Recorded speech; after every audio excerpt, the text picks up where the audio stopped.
ఆరోగ్యం అంతా బాగుందా?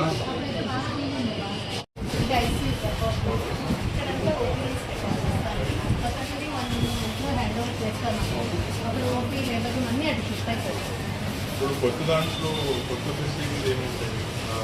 ఆపరేషన్ చేయడానికి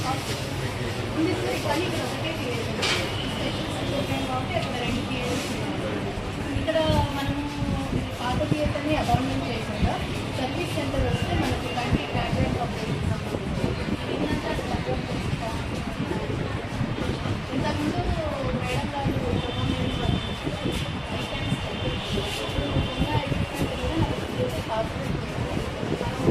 సర్వీస్ సెంటర్ ప్రపోజ్ చేశారు గవర్నమెంట్.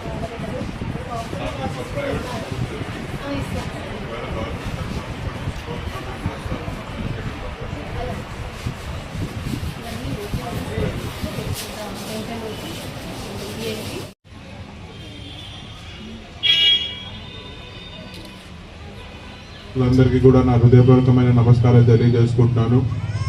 మొదటిగా ఈరోజు 75వ పుట్టినరోజు సందర్భంగా ఈరోజు ఇక్కడ మెగా మెడికల్ క్యాంప్ అనేది ఈరోజు ఇక్కడ జరుగుతుంది. మొదటిగా మన ప్రధానమంత్రి గారికి జన్మదిన శుభాకాంక్షలు తెలియజేసుకుంటున్నాను. ఈరోజు నరేంద్ర మోడీ గారి నాయకత్వంలో మన దేశం ఎన్నో రకాలుగా ముందరికెళ్తుంది. అటు చరిత్రలోనే మన దేశం ఎప్పుడు చూడండి అభివృద్ధి ఈరోజు మనం చూస్తున్నాము. అటు నరేంద్ర మోడీ గారు వచ్చి ఈరోజు 15 సంవత్సరాలైన మన జీడిపి కూడా ఈరోజు బ్రహ్మాండంగా పైకెళ్తుంది. One of the fastest growing కంట్రీగా ఈరోజు మనము దేశ చరిత్ర ప్రపంచ చరిత్రలోనే ఈరోజు మనము ఫాస్టెస్ట్ గ్రోయింగ్ ఎకానమీలో ఉన్నాం. మరి అదే విధంగా అభివృద్ధి విషయంలోనే కాదు, ఈరోజు డిఫెన్స్ విషయంలో మీరు చూసుకుంటే ఏ ఒక్క శత్రు దేశం కూడా ఈరోజు భారత్ వైపు చూసి కన్నేయాలన్న కూడా ఈరోజు భయపడే పరిస్థితిలో ఇతర దేశాలున్నాయి. దానికి కారణం కేవలం నరేంద్ర మోడీ గారి నాయకత్వం అని చెప్పి కూడా ఈ సందర్భంగా నేను తెలియజేసుకుంటున్నాను. మరి అదే విధంగా ఈరోజు ఈ యొక్క మెగా మెడికల్ క్యాంప్ నిర్వర్తిస్తున్నందుకు సెంట్రల్ గవర్నమెంట్ కి నా ప్రత్యేక ధన్యవాదాలు. మరి దాన్ని లీడ్ చేస్తున్న ఈరోజు డాక్టర్ సుజాత గారికి కూడా నా ప్రత్యేకమైన ధన్యవాదాలు తెలియజేసుకుంటున్నాను. ఈరోజు మీరు చూసుకుంటే మామూలు చిన్న చిన్న పల్లెలలో గ్రామాలలో ఈరోజు ఎన్నో రకమైన ఈరోజు హెల్త్ ఇష్యూస్ వస్తున్నాయి, కానీ ఏవి దానికి డిటెక్ట్ అయ్యే పరిస్థితి లేదు. ఉదాహరణకి ఈరోజు క్యాన్సరే ఉంది. ఈరోజు క్యాన్సర్ అనేది ఎంత కామన్ అయిపోయిందంటే ప్రతి 10 మందిలో కనీసం 3కి 4కి ఈరోజు క్యాన్సర్ డిటెక్ట్ అయ్యే పరిస్థితి. మోస్ట్ ఆఫ్ విచ్ ఎక్కడ సీరియస్ అవుతుందంటే లేట్ గా డిటెక్ట్ అవుతుంది క్యాన్సర్. కారణం దానికి సిమ్టమ్స్ ఏవి బయటపడవు. అది సిమ్టమ్స్ బయటపడి మనం చెకప్ చేయించుకునేసరికి స్టేజ్ 3లోనో స్టేజ్ 4లోనో బయటపడే పరిస్థితి. మరి ఒకసారి స్టేజ్ 3 స్టేజ్ 4కి వెళ్ళిన తర్వాత అది దాంట్లోంచి బయటికి వస్తామో రామో చాలా మెంటల్ టెన్షన్ ఉంటుంది. మా కుటుంబ సభ్యుల్లోనే ఈరోజు ఒక 2-3కి క్యాన్సర్ వచ్చింది. చాలా దగ్గరగా చూసాము వాళ్ళు ఎటువంటి ప్రాసెస్ వెళ్తుందో. కారణం ఈరోజు లేట్ గా డిటెక్ట్ మన ఆళ్లగడ్డ ప్రజలకు ఉంది. ఒక క్యాన్సరే కాదు, ఏ ఒక్క డిజీజ్ కూడా ఈరోజు మన జనాలకు వచ్చినప్పుడు దాని ముందరే మనము దాన్ని పసిగడితే చాలా ఈజీగా మనం ఈరోజు సాల్వ్ చేసుకునే పరిస్థితి. మరి ఇలాంటి మెగా మెడికల్ క్యాంపు జనరల్ గా చాలా మెడికల్ క్యాంపులు జరుగుతుంటాయి, కానీ దాంట్లో మాక్సిమం చూసుకుంటే బీపీ, షుగర్ ఇట్లాంటి చిన్న చిన్న వ్యాధులకి మనము టాబ్లెట్ వేయడం జరుగుతుంది. మరి ఇలాంటి మెగా మెడికల్ క్యాంపులు ఏవైతే ఉన్నాయో ఆళ్లగడ్డ ప్రజలకి చాలా అవసరం.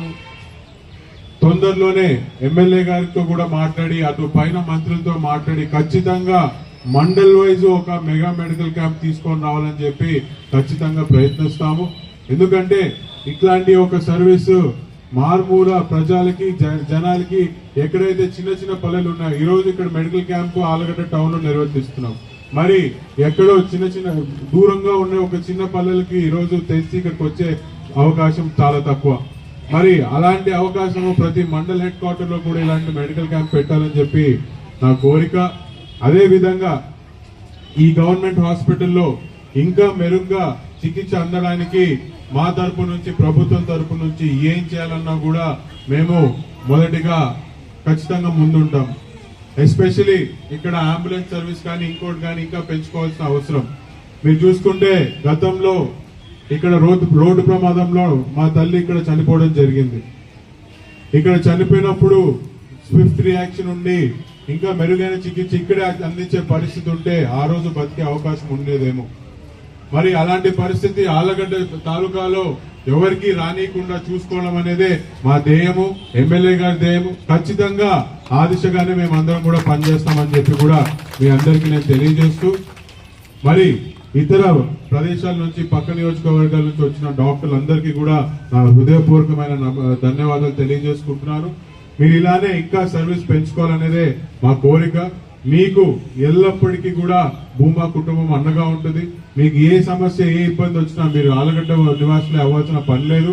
ఎక్కడున్నా కూడా మాకు ఫోన్ కొట్టి మీకు పలానా ఇబ్బంది ఉంది, పలానా సర్వీస్ మేము చేయాలనుకుంటున్నామని చెప్పి మాకు తెలియజేస్తే ఖచ్చితంగా మేము ముందుండి దాన్ని వెంటనే నడిపేయడానికి కూడా మేము సిద్ధంగా ఉన్నామని చెప్పి కూడా తెలియజేస్తూ, నాకు ఈ అవకాశం ఇచ్చిన మీ అందరికీ కూడా ధన్యవాదాలు తెలియజేసుకుంటూ సెలవు తీసుకుంటున్నాను.